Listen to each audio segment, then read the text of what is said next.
Action. You're fine.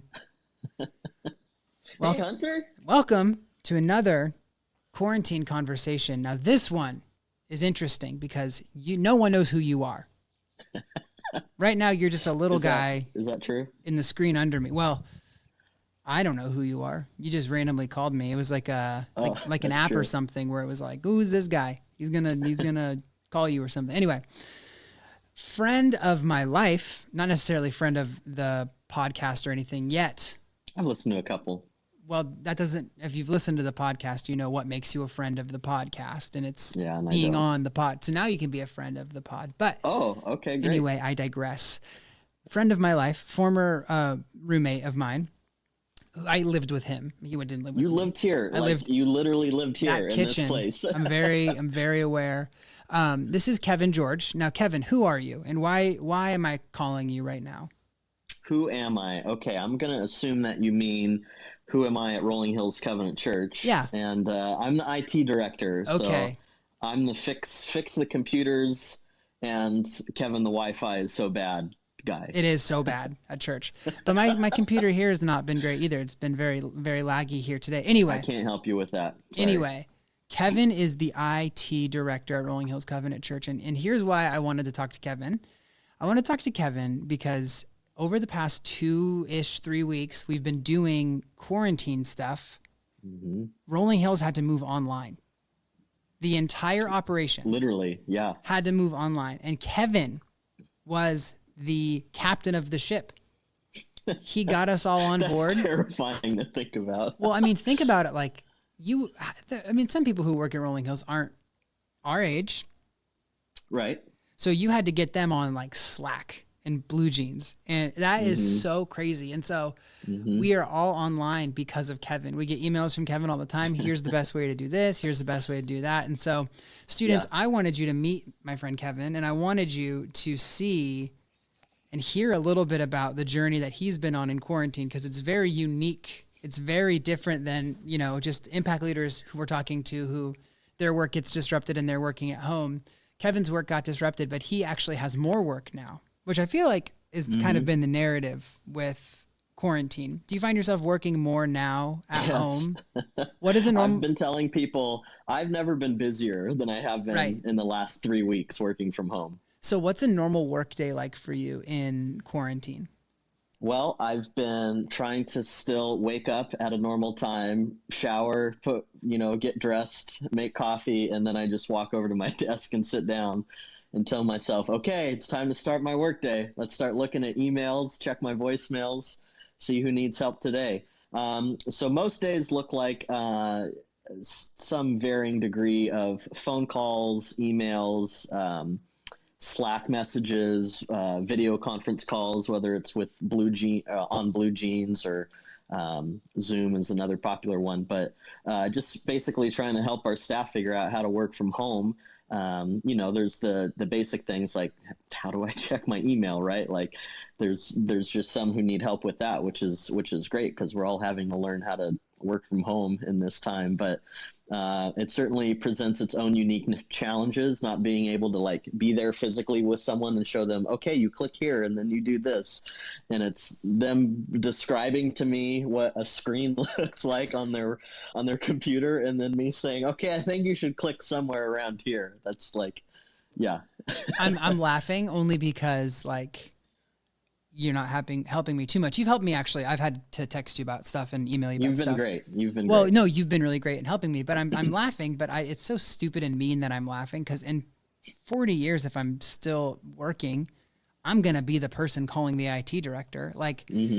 We all go up and down, right? We're all on one side of the mountain or the other. So have you found that people are generally patient with this stuff, or has it been kind of you're working not only against technology, but you're also working against people's personalities? Sure. No, that's a good way of putting it. I think what I've sensed is just, everyone who works on staff is so great and kind, genuine people. What I sense are people's kind of anxiety and nervousness of this is new and different. Oh no, you paused. Classic Sorry, IT director stuff. I'll call them later. Just another computer issue. Yeah, so it's figuring out what people's anxiety levels are and try to kind of help coach them through their issue. So it's not that they're mad at me; they're just kind of anxious about the whole situation. And I think separating those two things has been really helpful to me to tell myself, okay, they're not mad at me because their computer isn't working well. They're mad their computer isn't working, obviously, but it's also like this whole environment situation is so weird and new and different. When we kind of made the announcement to staff that we had to move offline, did you have insider knowledge of that? Like, were you already preparing for that, or was that like, oh, I gotta learn all these things now? Yeah, it's an interesting question because that was a Monday when we had that all staff meeting. We all got in the 290s, and I took a picture of all of us sitting 6 feet apart. Crazy. Yeah, and that was the day that was basically decided, like, we're probably all going to start working from home now, even though the official like safer at home order hadn't been in place yet. Side note, doesn't that feel prior to that? Doesn't that feel like it was 50 years ago? Yeah. Remember that? Yeah. When we were all told to stay home. Anyway, continue. Prior to that. The weekend prior to that, I started thinking, what would it look like if this thing starts to get really bad and we have to shut church campus down? What are some recommendations I could start coming up with to try to help help our staff learn how to do some of their daily essential functions from home? And that was totally like a Holy Spirit inspired moment. Wow, that's cool. That was just something that came to me, I think, on a Saturday morning. And so that weekend I started kind of like jotting down some ideas, like, again, the basic things like email. How do I check phone messages? How do I use Google Drive? How do we access the church database, and start thinking through what that would look like for people to be able to do that from home. So when it came time to that Monday and it's like, all right, let's start talking about working from home, I felt like I was already ready and prepared for that moment, which was awesome. So the Holy Spirit was like, Exactly. Kevin, learn Zoom. Also, the Holy Spirit. Yeah, sounds like Don Pardo from SNL. Great reference. Everybody's going to understand that. So it's a Monday. We're like, okay, work from home now, or, and then where is your anxiety on a scale of 1 to 10 at that point? Yeah, those first few days certainly were filled with some uncertainty and concern. And definitely the bulk of the work happened in that first few days and the first week, probably, of just constant phone calls and trying to help people do the essential things. So things have definitely trailed off a little bit since then. And, I've been enjoying this, honestly. Technology is something that is, allows us to do this exact thing, right? Like, well, we can't be in a physical building together. We can still use technology to do some of the day-to-day business things. So, it's been different sort of things, but now I'm working more on long-term projects of like getting our mobile app up and ready, and how do we move forward on some of these other things and still take the calls from folks when they can't download their attachment from email or something. How many calls a day do you get that you can solve in a minute? And then how many calls have you gotten that are like, oh no, this is a significant issue? Yeah. Oh gosh. I feel bad, like I'm outing people. No. Probably 90% of the calls are like, we can fix this pretty easily. Yeah. Which is great. There's been a handful of like more technically complex things, right, but most of it's simple stuff. And those conversations people have with you that are a minute solve is like, think about how much they trust you and how much, faith they're putting in your ability and your wisdom in this. Knowing that, like, they're not going to Google it. They're not going to ask someone else like, oh, I know someone who can handle this, and I know someone who can handle this well.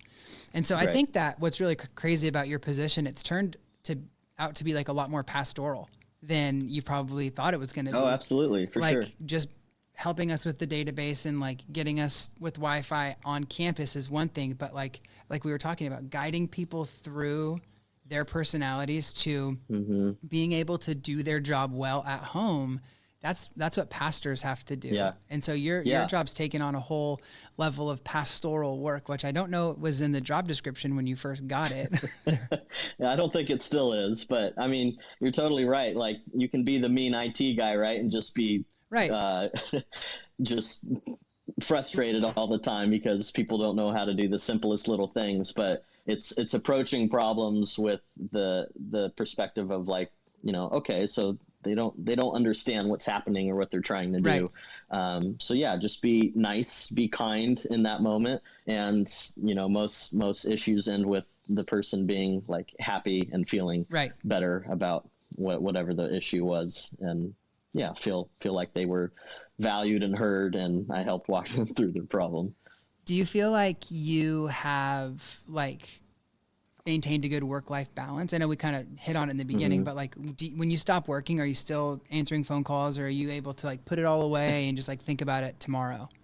Yeah, it's almost like a temptation to always want to just be checking at all hours of the day and night to know, okay, what's going on now. But I've been trying to practice more at like 5 o'clock. Okay, I'm going to set my Slack to away. I'm going to snooze my notifications and close out all the apps that I was using that day. Try not to check my email until the next morning. I'm not perfect at that, but there's this sense of like, this is obviously a very different, unique time, and probably now more than ever, we need a heightened sense of like communication and awareness of what's going on. Right. But also, that work-life balance you're talking about of we still have normal like personal lives we're living too. Just because we're all working from home doesn't mean we can't be home and relax. Right. And you're like legit quarantined, because we don't need to get into your health stuff, but you would have what we'd call a compromised immune system. Yeah. There you go. Yes. So you've been, really in there. So how have you been fighting against isolation in this time? Yeah, no, I was definitely one of the first people to say I'm going to stay home to make sure I'm protecting my health and my family too. My mom and dad, they live 7 minutes from me, and we see each other and hang out a lot. So I want to make sure I'm keeping them healthy as well. I would say I have FaceTimed now more than I've ever before. Yeah, I feel like I've been talking much more than I normally do. It's weird to like maintain that sense of connection and relationship and community with people. Like say, okay, well, let's start doing FaceTimes. Yeah. We did a group Quiplash game the other night. That's so fun. That is so fun. It's so fun. And you see, obviously it's not as good as having everyone in the same room laughing, right? But it's like just as fun to be able to do that all over Zoom or whatever. So yeah, I think technology again has been really helpful in this season to connect with people, check in, talk with people, see how everyone's doing. I want you to think now like about what happens when we're done with this, whenever it is. Like, you think it's going to be hard to like develop a new relationship with technology? I mean, we're so dependent on it right now. Mm-hmm. How do you feel like you're going to be able to like step away from being so immersed in it and start to develop like a better relationship to it? I would hope that this event is used as a case to show that we can use and like trust technology. Mm-hmm. It's weird to say trust technology, but I think, working with the different folks on staff, like there's a lot of people who are very hesitant and resistant towards, some newer tech type things. And so this has been a good example to show we can do this. Like we're all still together. We're all still working together.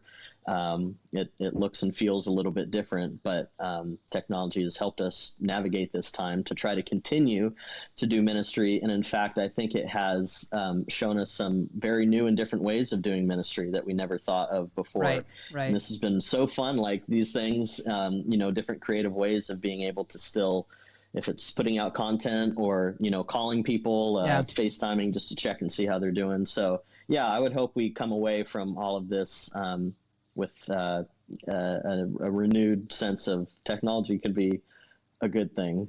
Yeah, kind of. I feel like I'm the poster boy for technology. Like that's great. I'm the lobby guy for technology. I guess so. Yeah, that's who I am.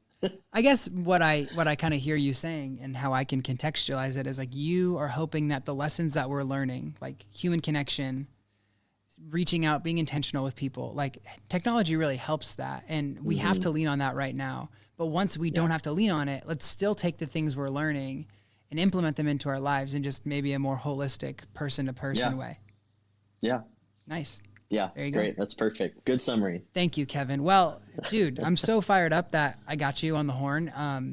I just know how busy you are, and I know how many emails you get, and like I just can't imagine. But I'm gonna end this time as I end every quarantine conversation. I ask the same question: what are you doing in quarantine? What are you watching or listening to or reading or consuming that has been helping you? And what do you want to recommend for all of us to go do? Okay, so I've been playing a lot of Mario Kart 8 on my Switch. That's been fun. Old game, right? Or older, I should say. I have no idea. Say that again. I have no idea what Mario Kart we're on. I don't know. 8.